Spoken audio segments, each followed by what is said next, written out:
दोस्तों, हमें बचपन में सिखाया गया है कि हमको बचत करनी चाहिए। बचत हमें अपने आगामी जीवन है उसमें सहायता देने का काम करती है। पैसों की बचत हमारे जो भविष्य में आवश्यकताएं हैं उनमें हमें सहयोग प्रदान करती है और हमें एक संबल प्रदान करती है। तो हमारे इस यूट्यूब चैनल में आपका स्वागत है दोस्तों। आज हम बात करेंगे कि बचत हमारे जीवन में क्या महत्व रखती है और हमको क्यों करनी चाहिए। जब हम बचत नहीं करते हैं तो जब हमें भविष्य में किसी प्रकार की आवश्यकता महसूस होती है और अगर हमारे पास पैसे बचाए हुए नहीं हैं तो हमें समस्याओं का सामना करना पड़ता है।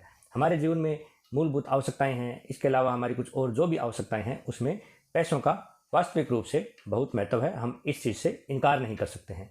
हम अपने जीवन की जो आवश्यकताएं हैं उसको 3 भागों में बांट कर देख सकते हैं। पहले भाग में हम अल्पकालीन आवश्यकताओं को रख सकते हैं, दूसरे भाग को हम मध्यकालीन आवश्यकताओं के रूप में देख सकते हैं और तीसरे भाग को हम दीर्घकालीन आवश्यकताओं के रूप में देख सकते हैं।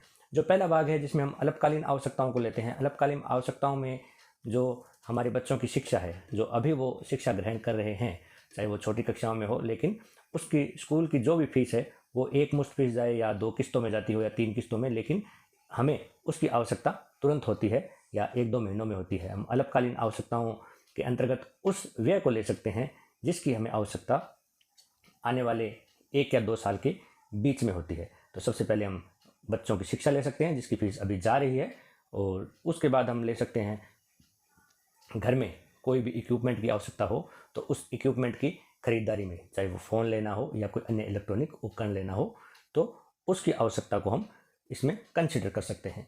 तो ये अल्पकालीन आवश्यकता है। मध्यकालीन आवश्यकताओं में हम उस प्रकार की चीज़ों को ले सकते हैं या उस प्रकार के व्यय को ले सकते हैं जिसके लिए हमारे पास 15 से 20 साल का समय है या 15 साल के बाद उस व्यय की हमें आवश्यकता पड़ेगी।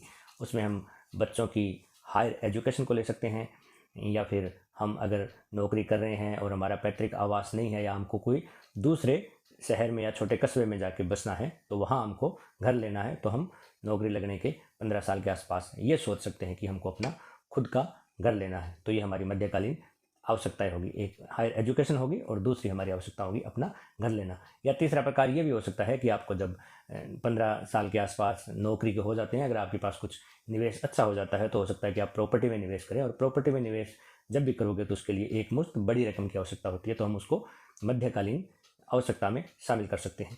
उसके बाद हम तीसरी लेते हैं दीर्घकालीन आवश्यकताएं। दीर्घकालीन आवश्यकताओं में बच्चों की शादी हो सकती है और हमारी स्वयं की जो नौकरी करते हैं या जो व्यक्ति है उसकी रिटायरमेंट की जो एज है वो आ जाती है।